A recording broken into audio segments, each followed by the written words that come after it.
evening. This is Carla from MindPlore with Carla and Friends. And I'm really happy because I have Kamran and Jeff back together. It seems like the old days. I don't, that kind of numbers me. I don't like that. But we have, I've already done it. It's the old days, the beginning days of the show about 2 years ago. And I have Jeanne in place of Allison only because Allison cannot make it right at this point. So, having said that, we're talking about choosing joy. And I'm finding that that's a great thing to do because when you choose joy, you begin thinking about joy. And what happens is you manifest it in your life. You see things beginning to become more like you want your world to be. So we're going to discuss that. Jeanne, I'm going to give it to you, and so I can do what I need to do, and let's go from there. Thank you, Jeanne. Okay, good morning, good afternoon, good evening, everyone. I have a few interesting quotes to kick us off, as usual. And today I have a couple of modern day philosophers and one traditional philosopher. The first one is Carlos Santana, I think one of the greatest guitar players in our time. And he writes, or he says, if you carry joy in your heart, you can heal any moment. If you carry joy in your heart, you can heal any moment. Wow. It's beautiful. And then the great actress Sandra Bullock writes, go find your joy. Whatever that is, go find your joy. Are you going to have a good day? Are you going to have a great day? Because it's completely up to you. And I love that. The choice is a good day or a great day, which fits right in with choosing to be joyous. And I followed that up with a quote from Buddha. We are shaped by our thoughts. We become what we think. When the mind is pure, joy follows like a shadow that never leaves. So we have it deep within us to choose joy, to be joyous. And with that, I think we can kick off the discussion. Kamran, I see you nodding. Yes, I resonated with Buddha because what he talks about is what's within. Instead of chasing it, it's pulling it out. And I love the purity of thought that he refers to. And I feel that in this world, which I see as a supermarket of emotions, we have all kinds of emotions to connect with and buy and choose. And really, if you think about it, I feel that there is a place for all the emotions out there. And of course, when you are in a somersault, you want to land on joy. And that is the sense I would like to convey. And I would say that joy cannot be viewed in isolation. It has to be viewed in the context of the kaleidoscope of emotions. And there is sorrow, there is sadness, and there is a lot of despair also. And I have a feeling that it is important not to lose sight of joy and keep bouncing back to it, because it is within us, and it is for us to get back on the track of joy every time we derail. And it is human to fall, and it is also very human to rise. And I would like to choose joy out of the quagmire of pain that we are surrounded by at times. So it's a beautiful balancing point, and something that one must believe is within us. And sure enough, it is through turmoil that we are able to come out and find joy again. So I feel that that is the way I would like to position it. Jeff, how does that go with you? That goes fine. I think we can all be joyous. I think it's really a function of allowing ourselves to let go of fear, uncertainty, and doubt, and everything gets into our flow. That when we think about who we are, if we're not feeling joyous, we should do a reset, a reboot, and allow ourselves the opportunity to embrace the joy of the moment. I'm inspired by sunrises and sunsets. They bring joy to my heart. They bring joy to my soul. They help me bring light out to the world. And when I'm under the night sky, I also feel joyous. And so as a practice, as a ritual, I absolutely believe people should find their path to joy and to not let go, and to understand that every day is a new beginning, and that we can be joyous in our hearts, that not every day is easy. But if we look for it, we can find joy in everything we do, and that will give us the power we need to go forward. Thank you. That was 35 seconds.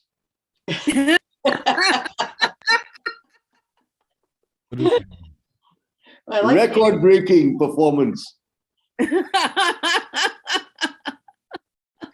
Oh gosh. I can see where this is going today. Go on. You gotta love it when there's a lot of camaraderie, right? Yeah. And it's the camaraderie that also can help bring joy. I think it's really important for us. I know I work on this. When something's happening, I try to remember, no, I'm not trying. I remember that you have to balance the negative with the positive. That's what makes us three-dimensional. When I'm looking at just looking at Cameron's profile right now, he's got a dark background, and because the dark background, we see a lot of shading around his head, and that makes me see Cameron in full picture, not in two dimension. That shadow is just as important as the light in shaping what I see. What's the same with how we live our life. We need to embrace that negative part of the emotions that you talked about. And I have to say, I love the idea. Two things you said that were great. One is the supermarket of emotions. Like we could walk down the aisle and pick and choose. I love that. I love that. There's so many pieces, so many kinds of cereal on our shelves that you just sit there for it takes 10 minutes to figure out what it is that you want to get. But the other part is the kaleidoscope of emotions, how they kind of mix together. And that's what I really am drawn to, because when we have the negative stuff, we're angry or we're lonely or we're frustrated, there's a lesson in there. And when we look at it as a lesson, we take some of that emotional charge out of it, and then we can find our way back to joy, because it is the joy that lights up our life. And we all have touchstones, things that influence us. So I would like to, I'll admit, I have my puppies for a reason. When I sit down and they're in my lap and I'm petting them, that just calms me down no matter what. When I'm with my grandchildren and they start laughing, no matter what's going on, the world goes away and I am in that moment. And when I'm in that moment, I'm joyful. So there's a lot of lessons to look at when we talk about joy the way you guys are. So I just wanted to share that, and I'll move on. Miss Cameron's bobbing and weaving and ready to speak. Thank you. I wanted to add some metaphors to this conversation, in addition to the ones I did before. One is cherry on the icing. And I feel that although the cake is pretty massive and there are lots of layers and a lot of flavors around it, but we want to keep returning to the cherry. And cherry on the icing in terms of my life, I find when I'm coming home every time, it is coming to joy. And home is a place where you are joyous and you are able to freely be who you are without any sense of, am I doing okay? Would this be appreciated? So you are unguarded, you are relaxed, and you are able to be yourself. And that is why I feel that a lot of people find joy in the bathroom, because they are not judged. you know, and that is my favorite space until someone knocks at the door. And I feel agitated at that point. My joy is stolen, but there you go. I mean, I just thought I must mention this. It's can I just say it's the room that you can call the great equalizer. You can have $100,000, $1 million, and you can have $2, but you're all the same in that particular room. Oh, absolutely. That's great. That is great. I have sent people into the great, which we call it the great resting place in every I go in there, sit for a few minutes, do some deep breathing, calm down, and then they come back out and you're like, okay, you're a whole different person now. Yeah. I would mention that I use that room for showers, and I find that showers help you connect and reset. And when you're having a tough day, if you want to find joy, my recommendation, my prescription is to take a shower or to find that connection to flow. And so, because it's for me, a shower it provides inspiration, provides connectivity to the soul, helps me better understand why I may not be in a joyous moment, and gives me perspective that I can then reflect upon, and I could reset myself back to where I want to be. I also will go to sleep early. If I'm having a really hard day and I'm missing joy in my life, I will go to sleep. And if it's early enough, wake up and reset my day. They say that sometimes you get off on the wrong side of the bed. Well, literally, sometimes you do. So why not give yourself a second chance or a third chance and start again? No one's judging you. This is what you bring upon yourself. You can bring joy into your world. You just have to be open to that joy. And that's a good point, Jeff, because the world we live in, Carla, you didn't see the 59 seconds.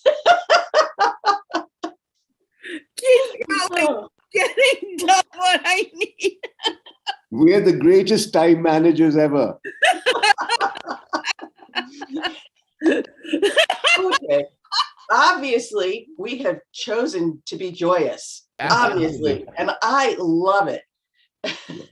Yeah, the idea of what you just said is beautiful, because one of the struggles that I had way back when I was, let's say knee high to a bullfrog. I was very young. It was in the last century. It was so old. There, Carla, I kind of equalized us. When I kind of kicked off this path I've been on for a couple of decades now, it was with stress management. I did not understand stress. I was a single working mother, and the doctor was like, you need to calm down. And it was showing up in things like high blood pressure and stuff like that. And just learning to breathe, to take a few deep breaths and allow oxygen to really get into my body was a struggle. And I kept going at it. And it was because of great mentors that came into my life, teachers that just showed up. One was a hypnotherapist. She's the one who schooled me on how to meditate and would do some body work that she called the Traeger method. So I would be laying on the massage table and she would just rock me back and forth. And just that rhythmic motion and doing the deep breathing made a huge difference and moved me into a space of calmness. And when I feel joy, I'm in a space of calmness. When I'm in the moment, as Jeff, you call the flow, I'm in a space of joy. And it took, I don't know, it seems, if I'm honest with myself, it probably took 5 years for me to stop fighting it, because my instinct was to stay in fight or flight, because we had to do that to stay away from those saber-toothed tigers. It's something that's so inbred that we have to retrain ourselves from time to time. So I jokingly said one time, they called me the breathe lady, because for many years in one particular job, people were coming to me with their idea of what a crisis was. I'd go, take a deep breath. The world is not ending. And I would get people to calm down before we could address whatever they thought was ending their world. And in the work world, there's a lot of things that seem like they're a crisis, but they're really not. You know, you have to have perspective. And so when I bring in perspective and get people to breathe, then it was easier to calm them down. And that's what I have to do to myself. That's what I have to remind myself from time to time. Calm down. The world is not ending. Everything's fine. Take a few deep breaths. And that gets me back to a level of equilibrium. But I love, Jeff, that you bring up taking a shower and taking a nap. Those are great tools. Thank you.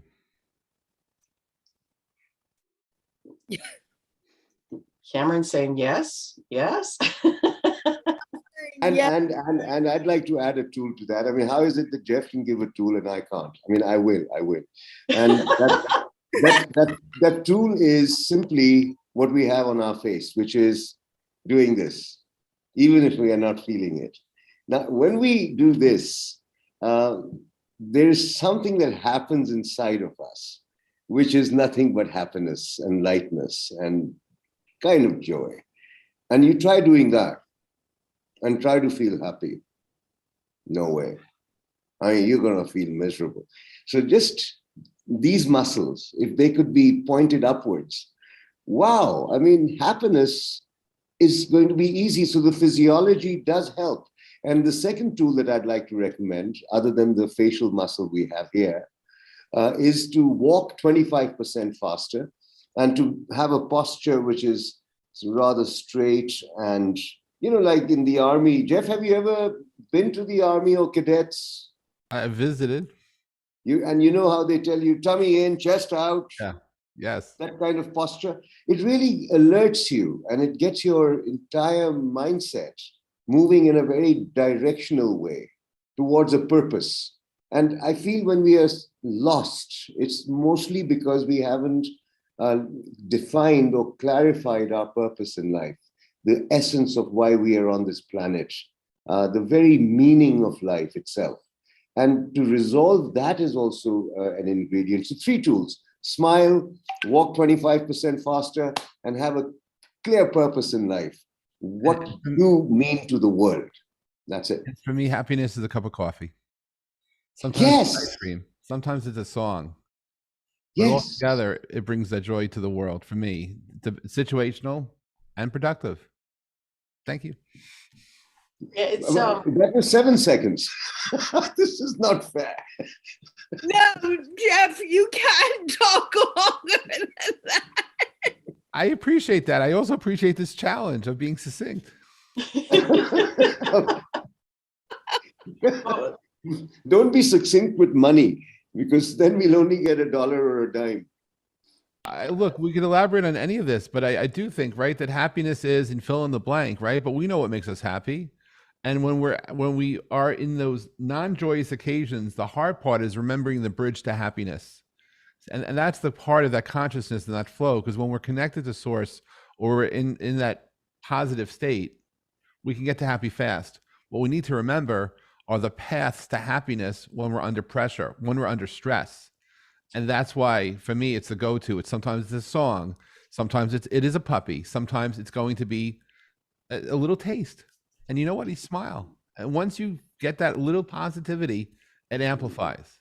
And there you go. Yeah, there is things that happen when you smile, that it kicks off certain neurological things. So I think there's something that's in this part of your face that kicks that stuff off. So you have to smile and get those cheeks up. And the other thing that comes to mind is the old 12-step meme before memes, when they say act as if. You know, I remember the first time I heard that, I was like, what are you talking about? But it was explained to me, if you act as if you're happy, if you act as if you're smart, if you act as if you've got everything under control, things will fall into place. And that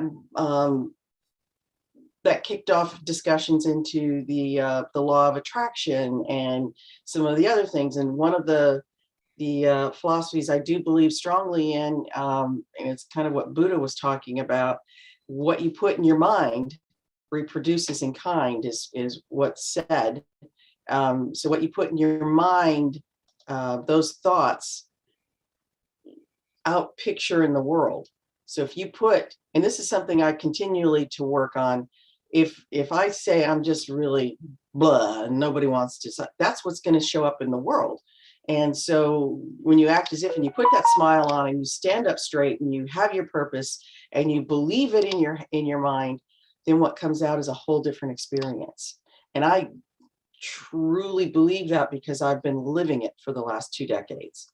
I get into a funk and I actually go, put smile on, start singing, start doing what you need to do, and it will turn around. Carla, you're like jumping up and down. We need to give you the red cones, the red orange light, so you could be like on the airplane doing this. Jeanne, can I talk? Yes, please. I was trying to jump in before you began talking, and we forgot our 2-minute rule, but we're going to forget it anyway. I wanted to mention, everyone has been talking about putting a smile on your face. Think about something that'll make you happy. But what we need to do, and what we don't realize, is that our smile and our laughter are the most powerful antidepressants in the world, and they cost us nothing. Jeanne talked about something above, when you smile, you activate something. There are glands right here in our head, right above our cheeks. And when we smile, we activate those glands, and they send messages within seconds to every cell in our body, telling us to relax. And if we could only remember to do that, a lot of the conflicts, a lot of that negativity that goes through our minds, and believe me, I'm still practicing it, changes to joy, changes to that happiness that we really want. And we can do it. We don't need anything outside of us. It's right inside this moment and every moment of our life. Okay, I did my 2 minutes. I'll just add that, also happiness can be a hug. And you know that when you hug someone for more than so many seconds, all of a sudden there are natural chemicals that are released into your blood, to both people's bloodstreams, and that what we're really sitting with is our own organic medicine cabinet, right? Whether it's endorphins or dopamine or all sorts of charges that go into our blood that will dramatically affect our moods, and if we're fortunate, the moods of those around us. So if we can build a practice of embracing positivity when we see signs of disruption where we're on the negative, we could live a happier life, and not a forced one. See, a forced smile may not necessarily bring out that smile that you want, because it has to be natural and organic.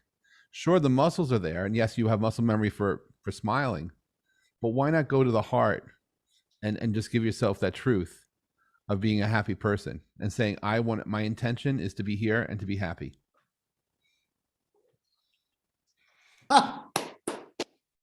Well done. Optimize. Well done. Optimized. If our intention is to remind ourselves to smile, we don't even need those words for that to come up, because it happens naturally. Yeah. I don't know. Anyone? Well, I want to add another tool to this whole conversation, which is trying to prove to others that you can do something in itself denies you the joy. I mean, what do you have to prove? You are who you are, and you'll do what you'll do. And this, I'm going to show this, I can do this, he said I can't, is a very angry way of living. And I think accepting the fact that you're imperfect and you're going to make mistakes and you're going to fail and you're going to fall, if you accept these events as a part of the journey, then happiness and joy will not be far from you. But if you think that by failing, by falling, by making mistakes, you have doomed your future, that is what robs you of joy. I think we should celebrate our imperfections. Yes, we are bumbling idiots. Yes, we are. Accept it. And the fact that you wake up every morning and you go to bed at night and you manage to do that, that is a huge achievement. And I think we should not only pat ourselves on the back, but on the coffee, the ice cream that Jeff was talking about, I think it should be given to ourselves as a treat, a special gift. And we need to be kind to ourselves. This is something Carla also talks about. And Jeanne, I think you may have also referred to this. We are very unkind to ourselves and try to be very nice to others. I think it's high time that we are also kind to ourselves so that ourself, our being, gives us the gift of joy in return. Yes, I think that that is amazing and true. Also, I do. And I didn't run my stopwatch. I forgot. Look, there's a reason why we can start off our meals with dessert first. Why not just cut to the chase, do what you love, and enjoy it? You know. And by the way, if you're out of, if you don't follow what's expected of you, magic will happen, and be ready for magic. You know, breathing is something which we don't take for granted until we can't anymore. Breathing brings joy. Life brings joy. Every day brings joy. Every day is a blessing. Every day is an opportunity to bring more joy into this world and to share and appreciate the love that you have for yourself and for others. Life is joyous. Oh, I thought you were done. And every day, even every not so great thing, also has the flip side of joy. And it's up to us to make that decision where we want to go and how we want to go. There's a wonderful cartoon that I always put up when it comes in my memories of two people on a bus. One side, the guy is like, ooh, really grumpy. The other side, the guy is going, ah, smiling and really happy. And it's putting that together. You choose whether you want to be joyful or sad.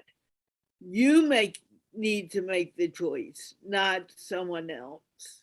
And it really isn't anyone else's job to make that choice. I like that.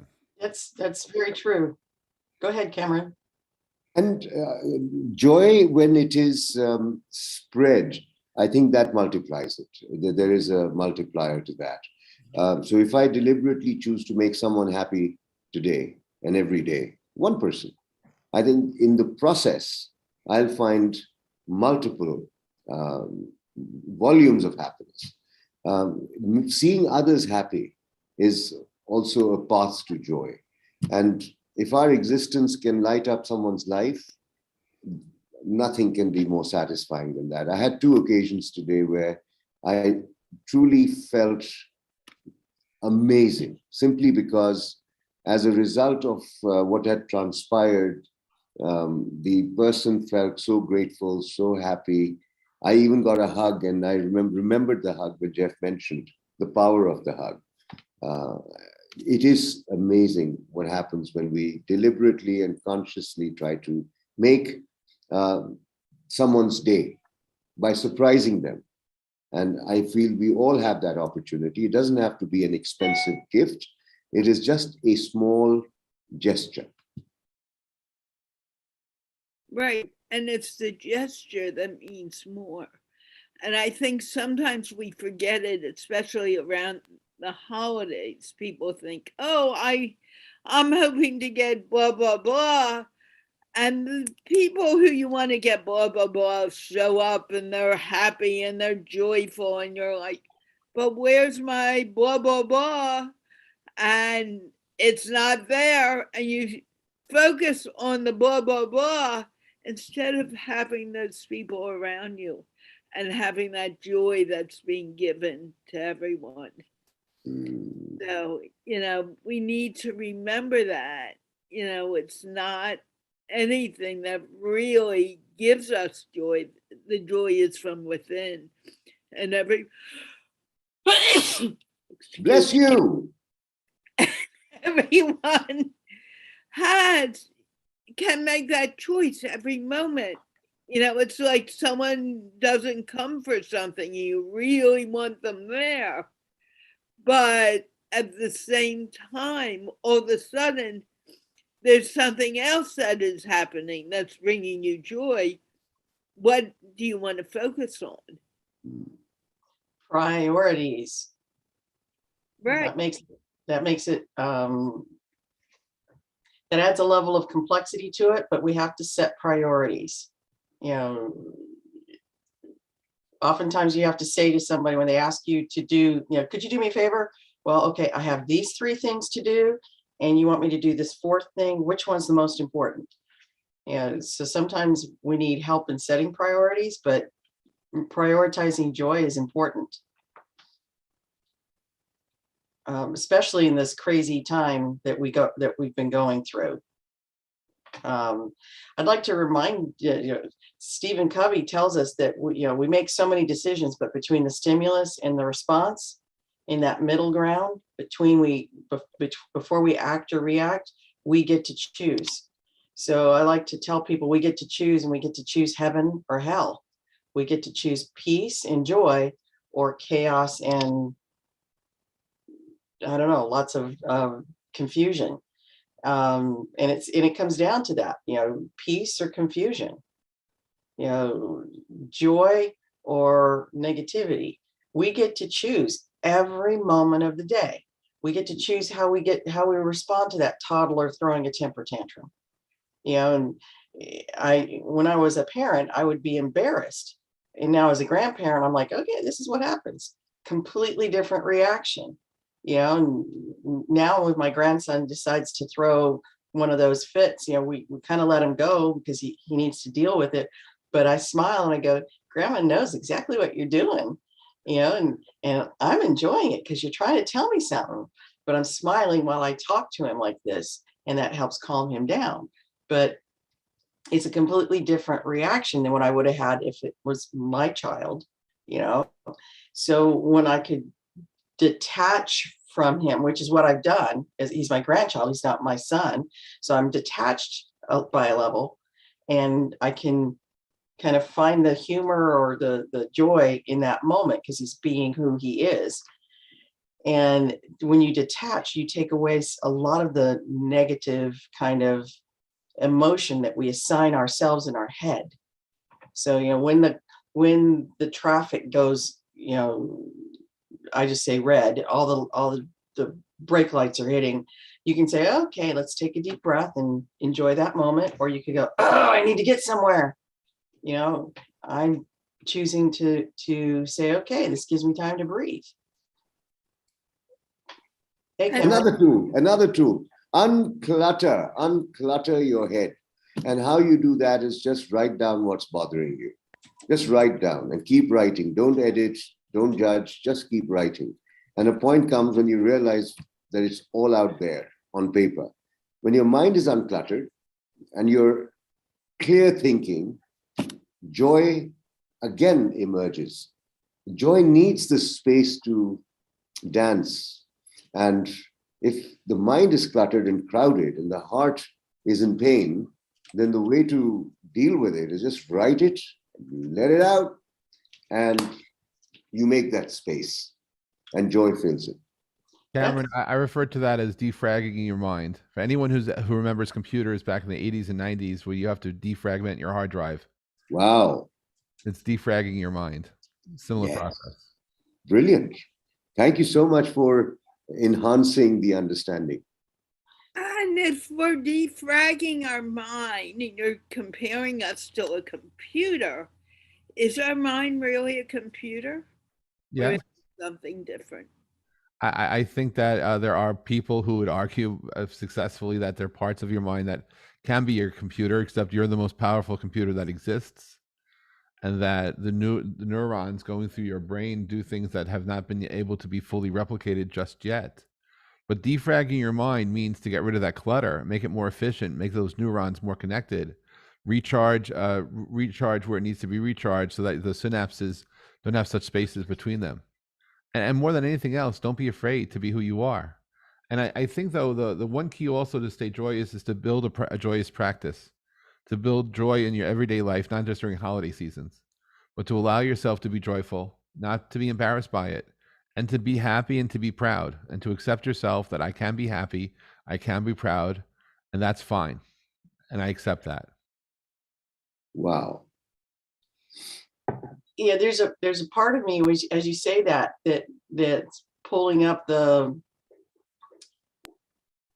snarky side of life, the culture that we live in, that when you see somebody who's like full of joy and skipping down the street, somebody tries to throw something at them to calm them down or to change their attitude. It's like sometimes the world conspires to make us not so joyous, and it's the inner strength that we have to kind of fend off those things. So we go, look, I choose to be joyful.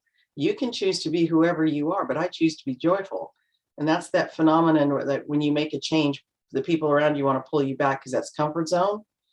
I've just been noticing a lot of, I guess my word for today is snarkiness. Where you want to celebrate something and somebody kind of says something that's a backhanded compliment that sets you back. We need to recognize what that is. That's trying to get us back into a comfort zone, and you're moving forward. Celebrate moving forward. Now, what you're saying is absolutely true. However, certain families, certain societies do not accept that. And that's why there are doctors out there that provide medicine that will change your body chemistry to make people who seem to be absolutely happy depressed, because for whatever reason in that society, in that family, something can't be normal with this person. They're always happy. Oh my God, always happy? There must be something wrong with this. We have to fix this. Send them to the doctor. Give them some drugs. Let them bring them down like me. Because damn it, I can't be happy every day. How are they happy every day? There's something wrong with them. They're not thinking right. They're not thinking straight. So fix it. Thank you. That is so true. That is so true in some communities and families. That hey, it's not good to be laughing all the time. What is wrong with you? Absolutely. Jeff, thanks for highlighting that. I think that's really interesting. In the kids' show on Sunday, a lot of my old kids came back. I say old kids because they've been with me for 4 years or close to it. And one of the kids looked at me and said, Carla, when you used to do the show in the beginning, you laughed constantly through the show. You're not doing that anymore. And it's true.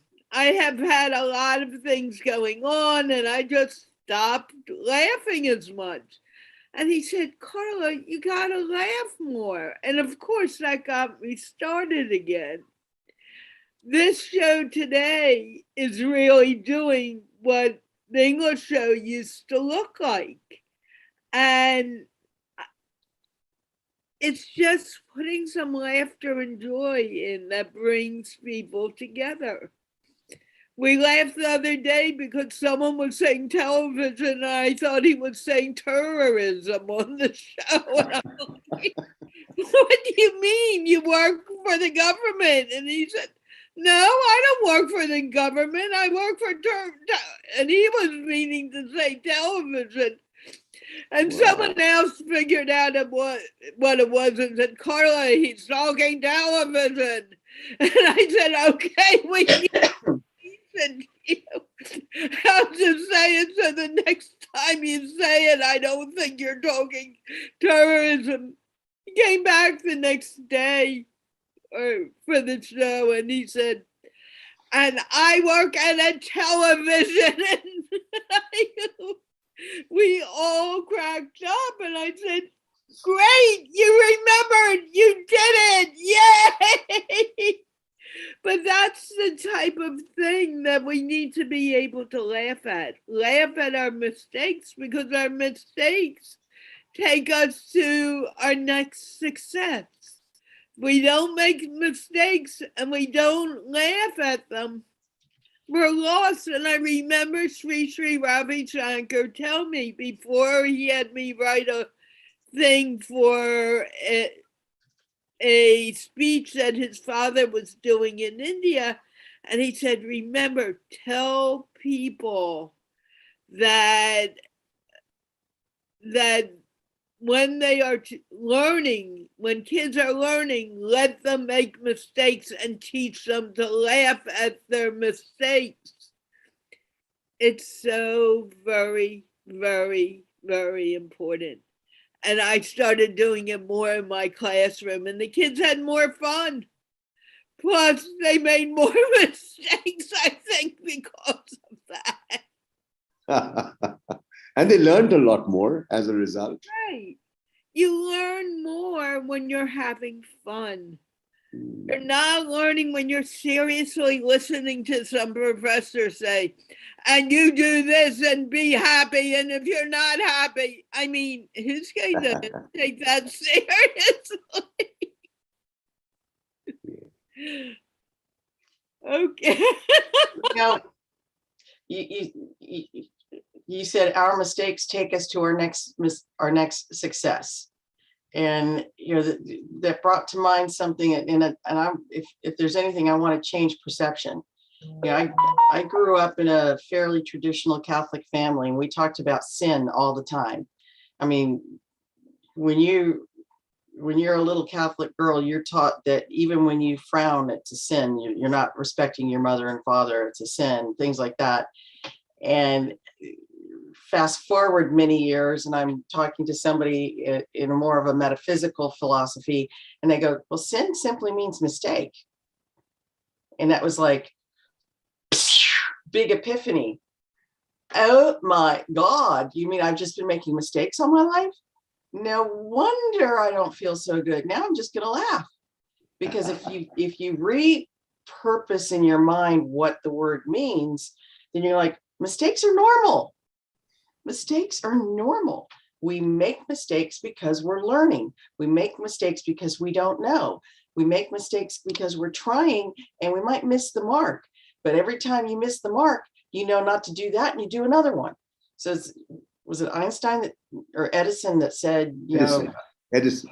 I made I didn't make any mistakes. I made 2,000 attempts or something like that.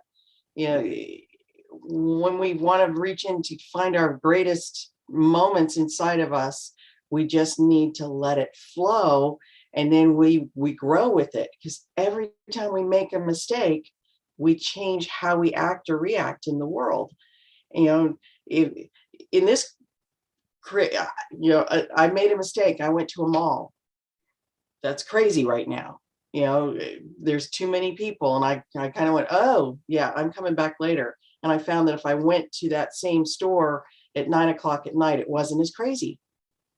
So that changed how I do my shopping in this season.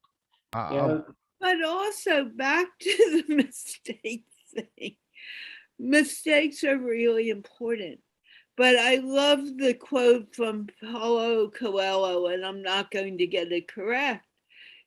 If you do it, make a mistake once, it's a mistake. But when you keep on repeating it, it's a decision. So remember that if you've been corrected for a mistake, do your best. Of course, you're going to make a mistake again. But use that learning to help you go farther instead of keeping you where you are. And someone just wrote, and it's so true, we're not going to get into it in depth today. Mistakes are essential for progress. Oh, I liked your other comment first.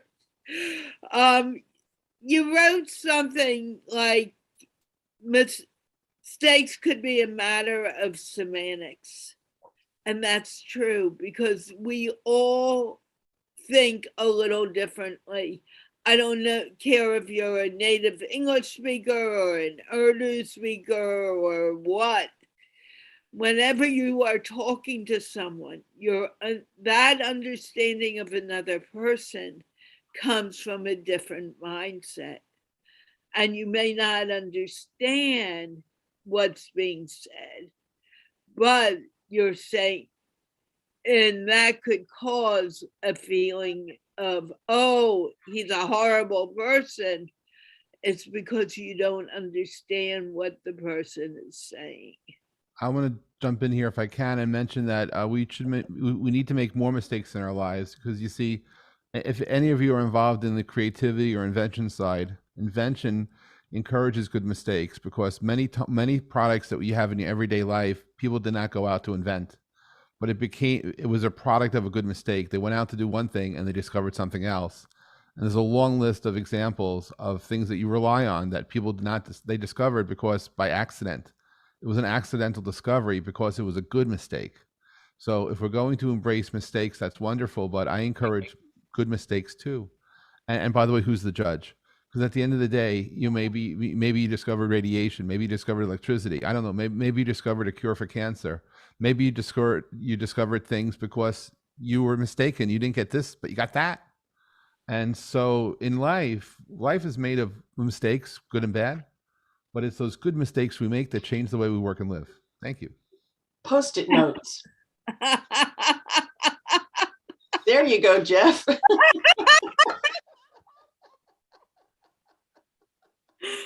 If you're wondering out there what this is about, we're trying to keep this into more of a conversation.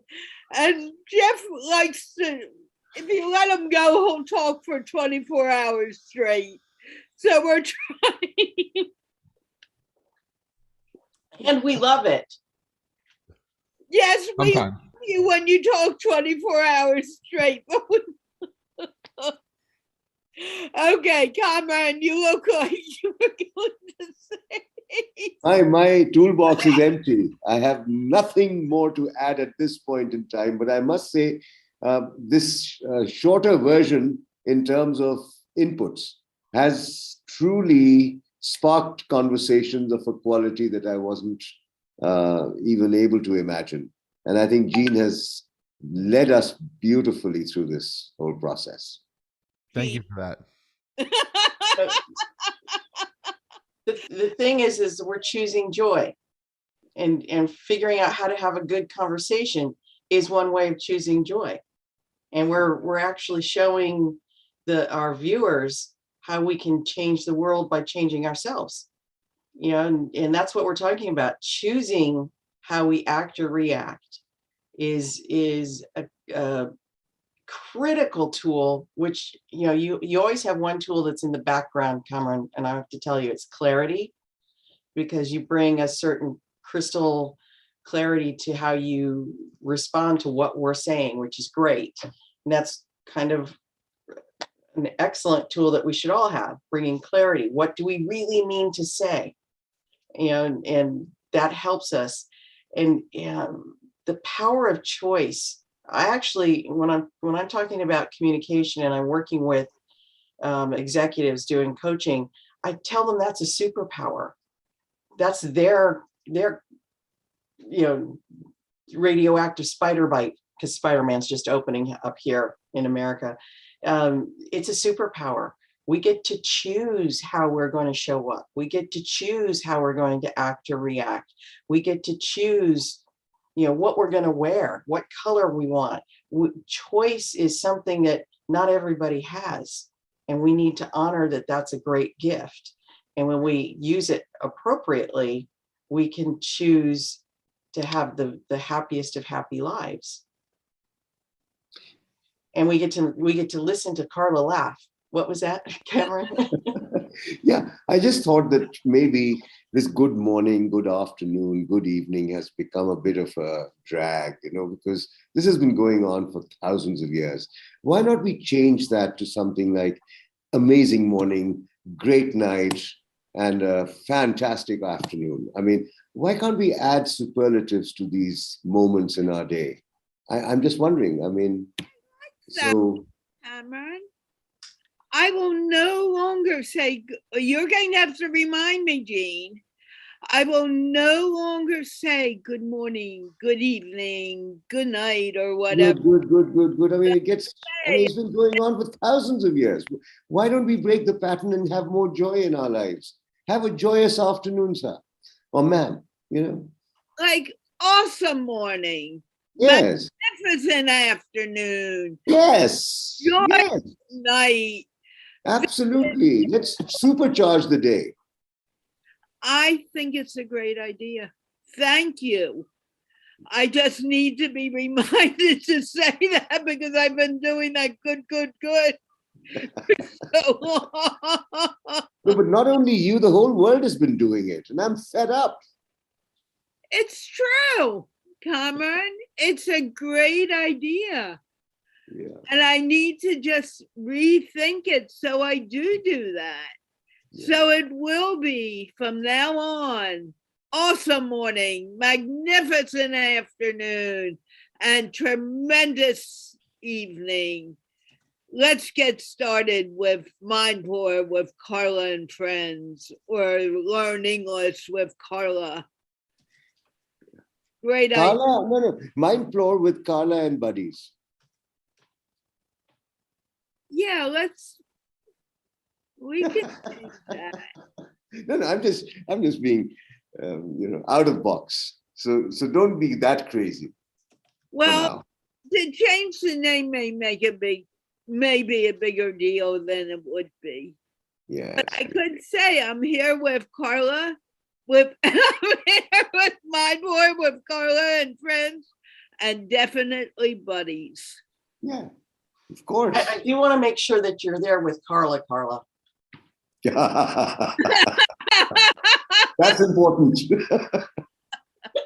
Are you sure? And Jeff, I love your hats, but I want to see colorful hats. Oh, one day. The next time you come, I'm going to remind you to ask for a colorful hat. I have to order one. Okay. Yes, turquoise. To put a red band across. Change the bands. I could change the hat looks good, and the colors tell the mood. Yeah, sure. Oh, that would be a great invention.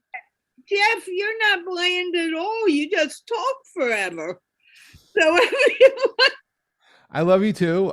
Thank you for a very joyous conversation. I appreciate the opportunity to be here, and I wish you all a beautiful holiday season. Oh my God, it's 10:30 already. 10:25. Anyway, I just remembered Jeff does need to leave a few minutes early. Does anyone want to say just a final few words about joy, and then we will close the show? We'll start with Jeff and his hat. Jeff and his hat, believe in joy, believe in a joy practice, and believe that every day could be a joyful day. We just have to let ourselves to be joyful. And when you embrace joy, the world changes. And I do wish everyone a joyous holiday season, and for every day for the people to find the joy in their lives and not to be afraid to say, I love myself. And by the way, I love you too. I love you too, Joy. What's your name? She just renamed you Joy. I like that. Hey. I would like to say, make joy your priority, and season's greetings. Happy New Year to everyone, just in case I'm not able to meet you guys before 2022. You better come back. You don't have a choice. Ooh. All right. I joyously accept. I think you gave me another date in December. I did. It's just the fact that it's kind of tentative, but it's 99% I'm in. Okay. I understand, Jeff. It's okay. And Jeanne, bye. Thank you, Jeanne, for being such a sport. And Carla, wait, and let her finish. All my people leave. Oh, okay. Yeah, Jeanne has to make her closing remarks. I just want to reiterate what Buddha had said, that we are shaped by our thoughts. We become what we think.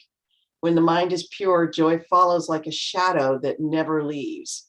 That brings in the whole integration that we talked about, and the power of our thoughts, the choices we make. And I choose to be joyous. Wonderful. Thank you. And fantastic. And I choose to be joyous too. And I want to see all of you guys begin to choose being joyous. If you started now and every day you decide to be a little joyous, it's going to become more and more joyous. Take the first step. So what am I supposed to remind them? They're supposed to go to remind me. Gigglefest University on YouTube. Comment, subscribe, like, share as much as you can, because the more we can share the message out, the more people who see it, the better it is. And we're trying to grow our channel. See us on the Facebook page, share that out if you can, like our page on Facebook. And that's MindPlore with Carla and Friends on Facebook. So that's pretty much, and we're using Twitter as well. So find us on Twitter. I know personally, I'm at J.E. Alford on Twitter, and I put this out on Twitter. So, you can share it around. Really what we want is to get the conversation out there, get people talking. And if we can help open up a conversation, thank you. And if you can, also remember there's a Patreon page called The Giggle Lady, and it just supports all the shows and makes sure I can pay my bills. So don't feel bad about going to Patreon/Giggle Lady and finding me there and doing whatever you want to do. It's greatly appreciated. And with that, we are going to wave goodbye, wishing you an amazing night or evening and morning. Tremendous evening. It was an awesome morning, a magnificent afternoon, and a tremendous evening. Beautiful. Well, okay. Beautiful. Well, we can switch that around to a tremendous evening, a wonderful morning, and an amazing afternoon with a lot of joy, including a lot of smiling and laughter. And with that, we are going to wave goodbye. Thank you, Jeanne, for reminding me.